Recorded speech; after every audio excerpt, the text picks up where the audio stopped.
денешната емисија Мој збор разговараме на тема сите убави и помалку убави страни на женското новинарство.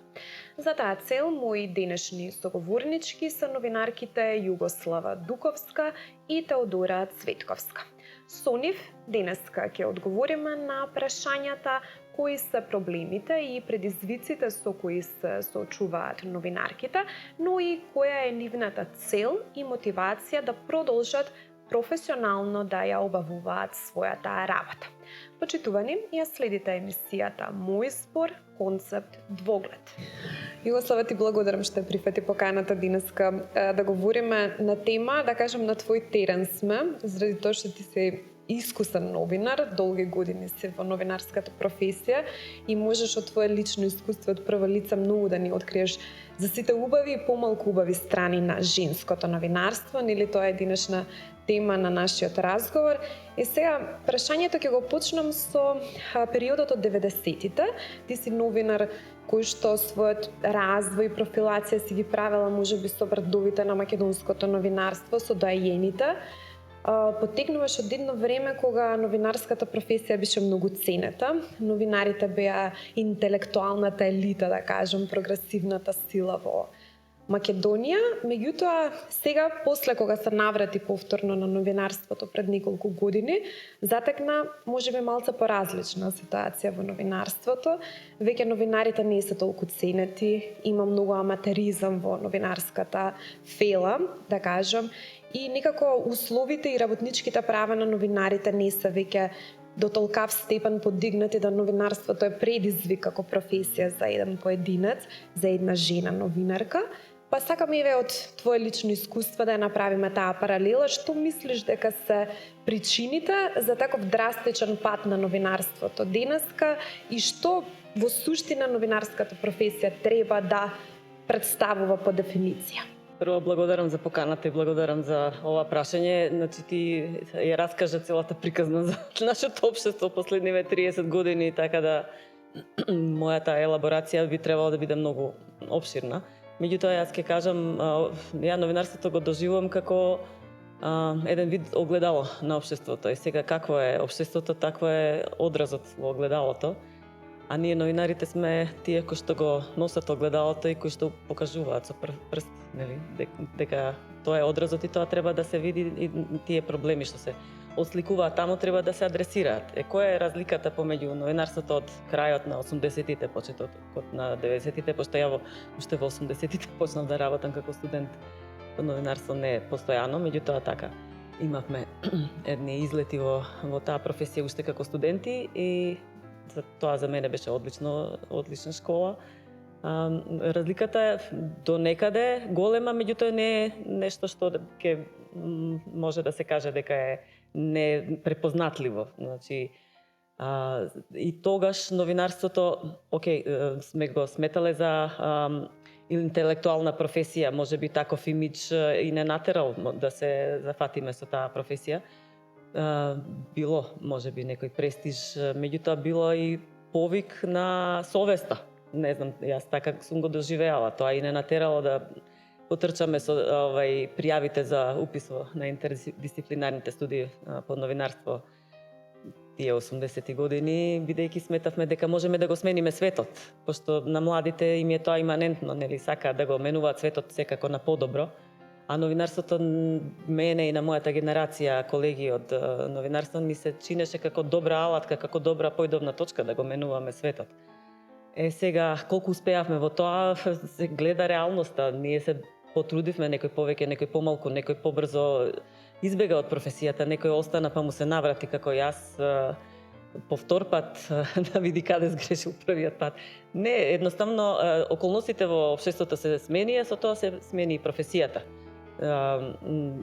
Еднопартискиот систем кој што беше на заменување кога ја почнав со новинарство. Значи, бевме свесни за ограничувањата на системот во кој што живеевме и ни беше предизвик да ги надминуваме тие бариери и се трудевме кога јас свесна дека можеби не беше тоа до крај успешно, меѓутоа историјата ги покажа дека новинарството тие преломни години на Македонија, со настојувањето промените во политичкиот и економскиот и општествениот живот, на некаков начин успеавме да ги отсликаме и да дадеме некаков свој печат и ние како новинари, колку сме биле ценети. И тоа е дискутабилно, бидејќи секогаш имало центри на моќ, секогаш имало моќници кои што се обидувале да бидат, да го наметнат и својот став, и својата моќ, и своите влијани, притисоци имало. И биле горе-долу слични како сегашните, само можеби не толку вулгарни.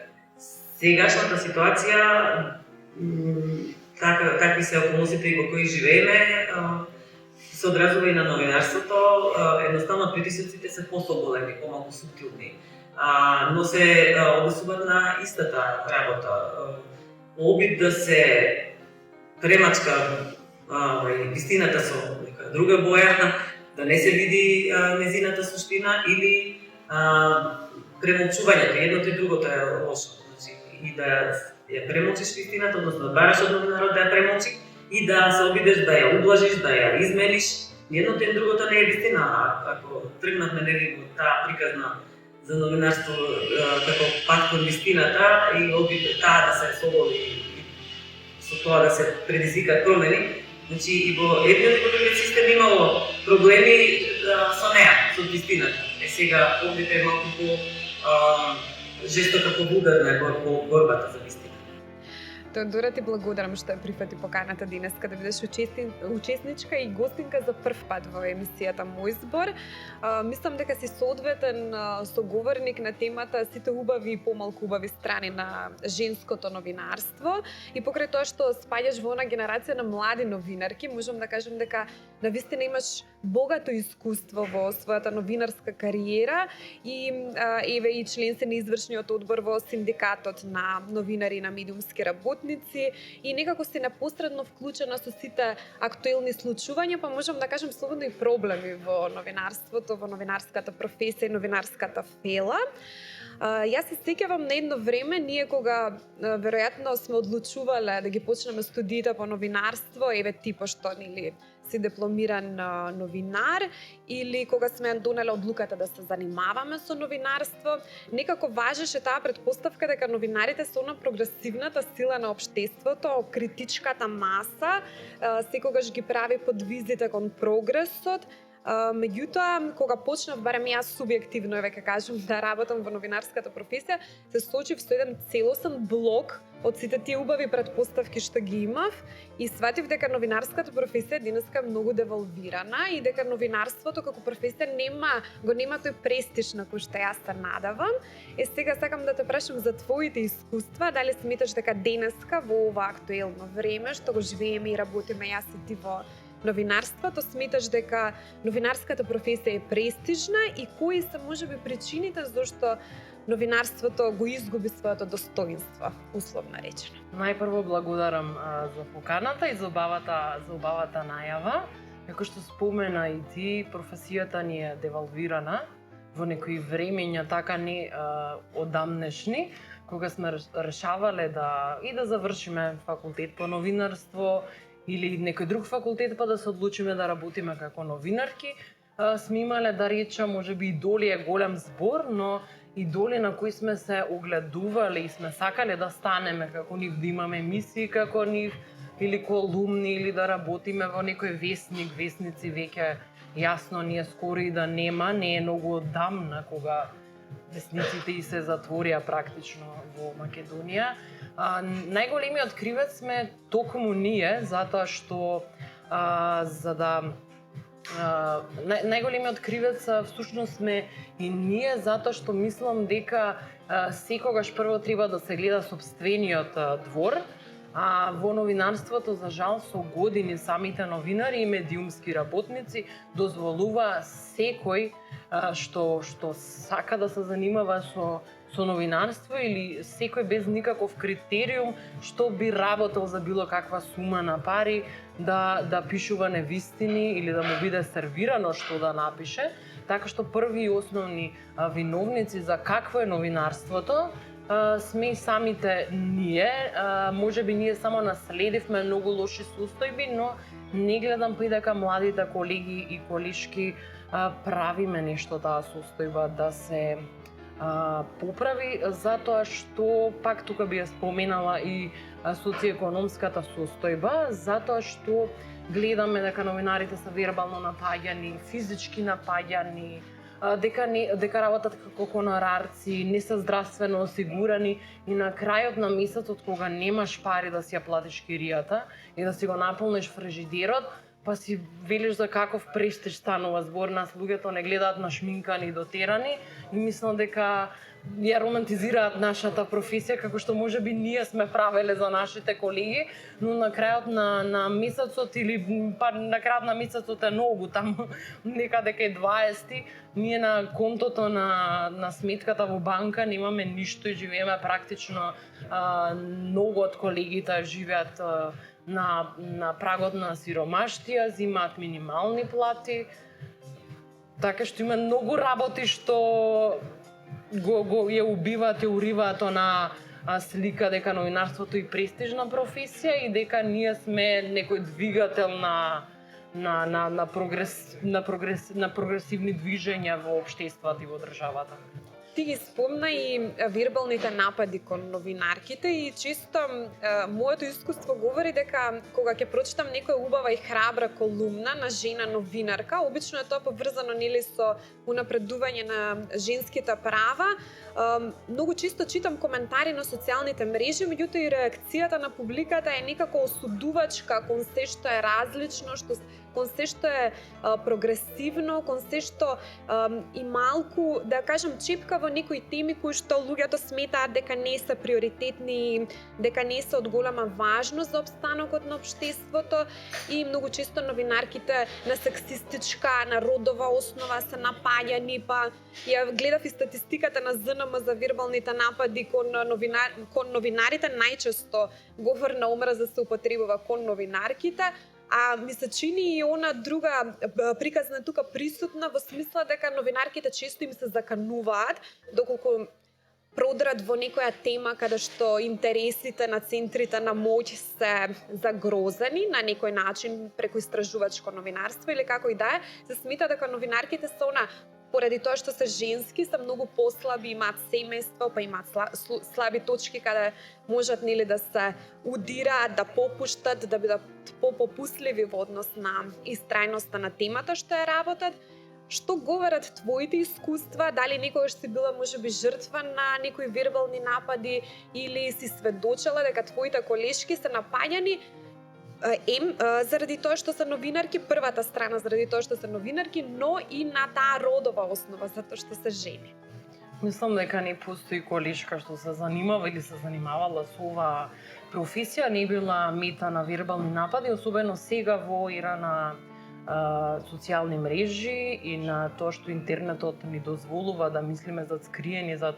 профилна слика на социјалните мрежи, дека можеме да кажеме се и дека тоа нема никакви последици. Дури некој во моментот и да не размисли што значи она што во месенџер ти напишал или на под статусот кој го имаш напишано на личниот профил, дека може понатаму да поттикне говор на омраза од поголема група, па можеби тоа да премине и во физички напад. Луѓето многу лесно и со лесноти ја пишуваат и погрдни зборови, многу пати и кога сум објавувала некои истории или едноставно само сум имала линк додека вклучување со линк во телевизија додека работев, луѓето со секаква леснотија наместо да коментираат, дури ние прифаќаме критики ако напишат нешто за тоа или искоментираат за тоа што го работиме во ред, но секогаш е многу полесно да некому му пречи зошто имаш црвен кармин или како изгледаш или кој ти е партнер или партнерка, секогаш е полесно да се фатиме и да го коментираме туѓиот живот, отколку ако веќе толку не извадивме од уста што е медиумска писменост, отколку критички да размислиме, па и да дадеме критика, но таа критика да не ја повреди новинарката. За жал, мислам дека не само ние, туку и во светот ова е еден нов опасен тренд и за жал и властите и институциите не наоѓаат баш најдобри решенија како да се справат. Може би тука да кажеме дека и инертност во прашање, но и повеќе затоа што е глобален тренд и затоа што е многу нов технологијата, созрва и оди напред многу повеќе од нас, но вербалните напади на новинарките врз новинарките само наоѓаат нови облици. Ако никогаш при известување некој би те навредил на улица, сега на интернет е многу лесно само со еден клик да си мета на вербални напади. Најпрво ги блокирав луѓето на Facebook, на Twitter, или се обидував да им вратам, но решив дека треба да се игнорираат такви работи, што е многу лошо, затоа што мислам дека во многу дадени моменти се чувствувам и безпомошно и дека нема кој ни да не слушне, ни да постапи по тоа се додека не ти се случи нешто лошо. Така што решаваме дека нашата професија во која треба да се со дебела кожа, па да трпиш се и никако ги бутаме тие работи на страна, но се плаша, можеби не за себе, дека за некоја колешка тоа ќе биде многу сериозно и страшно, ќе биде веќе прекасно да се преземе нешто. Во патриархалниот систем на односи и конзервативниот систем на вредности постојат многу стереотипи и стигми кои се родово засновани. За жал, тие стереотипи и стигми се прелеваат и во новинарската професија, па така новинарките се чести жртви на вербално и сајбер насилство, кој што директно удира врз нивната родова припадност. Покрај вербалните напади, односно вербалното насилство и сајбер насилството кои се најраспространети денеска, новинарките често се жртви и на физички контакти. Како да застанеме на патот на насилството врз жените, особено во новинарската професија, бидејќи новинарките се најмногу изложени на контакт со јавноста и на јавните судови и осуди, е прашање кое ќе го дискутираме во продолжение. Зборуваме за двојна потешкотија, не само што е денеска, да кажам, непредизвикувачки и новинарите се соочуваат со проблеми поради условите кои што и ти ги потенцира во самиот твој одговор и со самото тоа има помалца мотивација да се занимаваат со новинарството, меѓутоа и во нашето општество да си жена, значи да се бориш со многу стереотипи, со многу стеги и предрасуди, да си жена новинарка, значи дека секогаш треба да си гласна, да ја говориш вистината, да си на страна на праведноста, да си борбена, слободно да искажуваш некои ставови кои што не им се баш по кејф на повеќето луѓе од општеството, на центри на моќ. Како жените новинарки поминуваат кога се слободумни, гласни, кога се борат со стереотипите? Имаше некои искуство што можеби сакаш да ни го пренесеш, затоа што обично и само за искажан став новинарките често се предмет на критика и на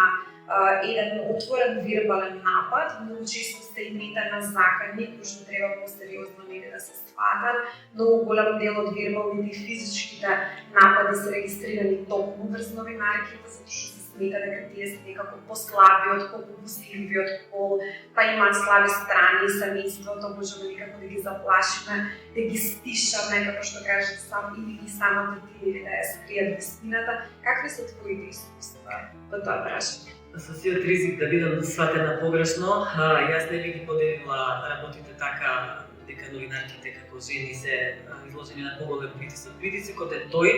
притисокот доаѓа од конкретни побуди, а тоа е да се заврши вистината, да не се излезе на виделина со некои малформации во општеството. И на тој притисок верувам дека се подеднакво изложени и мажите и жените во професијата. Сега, дали можеби во нашиот менталитет жената се доживува како пославо битие, јас себе си не се доживувам така. И можеби тоа на некого влијава, меѓутоа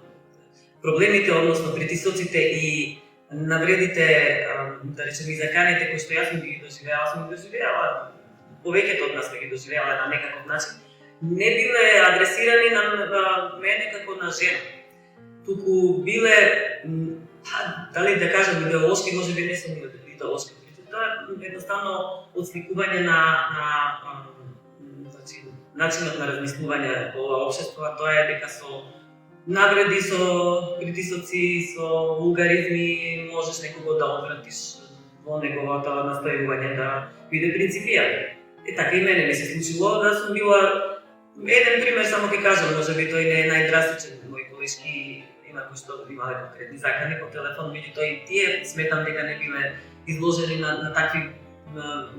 простотилаци заради тоа што се жени, него заради тоа што се храбри. А да си храбар нема полова одредница. Или си храбар или не си, или си храбра жена и храбар маж или не си. Се согласувам со тоа дека ние имаме премногу критицизам, меѓутоа тој оди на лична основа, на родова, на сексуална ориентација, ја немаме она критичка мисла која што удира директно во вредностите кои што ги застапува новинарската професија, дали на пример информацијата и вистините или не, проверена, полупроверена, дали ги задоволува сите услови да се каже дека има информативна основа веста што објавуваме или како и да е. Но она што сакам да те прашам е заради тоа што дадовме една генерална слика, еве како изгледа новинарството денеска, ни малку не е лесно, еве, говориме за тоа колку не е лесно и колку треба да си со дебела кожа за да работиш како новинар денеска. Социоекономските стандарди, услови, ти ги спомна во твојот одговор, исто така се загрозувачки, се поразителни и мислам дека веќе не е предизвик и за младите луѓе да работат како новинари и моето чувство е дека се повеќе луѓе и студенти бегаат од новинарската професија и бараат некоја друга професија каде што ќе може да им се условно речено исплати тоа што го студирале, односно тоа што ќе го работат. Сега во целата оваа состојба која што ја детектиравме јас и ти преку нашиот разговор, во самото новинарство, каде да го најдеме мотивот да продолжиме професионално да работиме како новинарки? Затоа што еве гледаме дека многу работи не се мотивирачки, не се баш убави, често сме во борба и со самите себе од каде да ја најдеме таа сила, таа мотивација да продолжиме да работиме во новинарството, дали да се откажеме, кој е твојот еве конкретно мотив да продолжиш да се занимаваш со новинарската професија? Па, не знам колку на сите ми е јасно и познато тоа. Јас завршив и средно медицинско, одсек медицинска сестра, и додека студирав и работев како медицинска сестра на диализа. Така што она грижа за најранливите од болнички соби и сали ја префрлив во редакција и на терен со луѓето на кои не им е дадено глас и можност да го кажат тоа што го мислат. И она што е нели од јавен интерес и вредно да се чуе пред публиката. Така што мислам дека е најлесно да се откажеме, секоја генерација носи свое бреме. Нашата, за жал, како што напоменав и претходно, носи многу наследени состојби нерешени. Јас честопати сакам да кажам и споделувам и со пријатели и со колеги дека ние на некој начин од родителите, во случај повозрастните колеги, наследивме дом што треба да се реновира, ама никако не ни даваа да го реновираме. Се согласувам дека треба да бидеме солидарни, прво ние меѓу себе поединачно во нашата фела и едноставно да се одбраниме од сите притисоци со кои што се соочува денеска новинарството. Би сакала да те прашам, многу често се говори, кога се жените новинарки во прашање, многу често се говори за така наречени женски теми во новинарството. Сега јас малку со резерва го прифаќам тој термин женски теми, не сметам дека постојат женски или машки теми или дека таа градација е помалку или повеќе релевантна за јавниот дискурс и за јавниот интерес. Но еве, жените новинарки се најповикани односно новинарките се најповикани да говорат за проблемите во својот род, например за женската медицина, за женското здравје, за правата на жените, за насилството врз жените, додека во јавноста не се третираат тие теми како многу значајни. Дали ќе се согласиш со таа констатација моја или мој впечаток, да кажем субјективен, дека женските теми и женското новинарство и новинарките кои што ги избираат тие теми, што мислам дека се круцијални за напредокот и на женските права и на човековите права воопшто, никако во јавноста се избегнуваат, односно секогаш се под велот на економските проблеми, на социјалните, на политичките, на здравствените кризи и некако за женските теми, за женските права не радо се говори во јавност. Пак ќе напоменам јас за животниот стандард и за тоа како ние живееме. Има една статистика која со години се провлекува и на која јас сум била многу пати сведок, затоа што сум активна во Ред Цветни оброк, неформалната организација која готви за бездомници, а тоа е дека скоро пола милион граѓани во Македонија имаат само еден оброк дневно. Така што тоа се поразителни статистики и некако на луѓево сведени сме дека само се бориме за гола екзистенција, па некому и нему е многу сериозно дека се зголемува последниве години и во Македонија и во регионот бројот на фемициди, бројот на мизогини коментари и напади, кога луѓето се борат да преживеат и за парче леп, некако изгледа тешко да се занимаваат за човековите права, иако е тоа многу тесно врзано и за женските права, па некако мислам дека редакциите во Македонија и одговараат на тие барања од публиката, затоа што ако денеска има соопштенија дека ќе немаме електрична енергија до крајот на годината или дека зетинот ќе поскапи повторно за 20 или 30 динари и дека во некое село таму планинско, каде што можеби луѓето не ни знаат ни каде се наоѓа, е убиена некоја жена, нема да ги интересира таа вест. Тоа е поразително, но кога во онаа пирамида на Маслов ние сме онаму скрос на дното, каде што гледаме само како да преживееме, веројатно тоа се одразува и на колегите, затоа што не сме ние на колешките, не сме ние супериорен вид, па тука сме ние и останатите граѓани на државата. Мислам дека исто е многу важно според мене, дека треба да се вметнат во сето ова и колегите, затоа што ако бараме рамноправност, не може да ја водиме битката 10 жени седнати на маса, а се жалиме од другиот пол и род,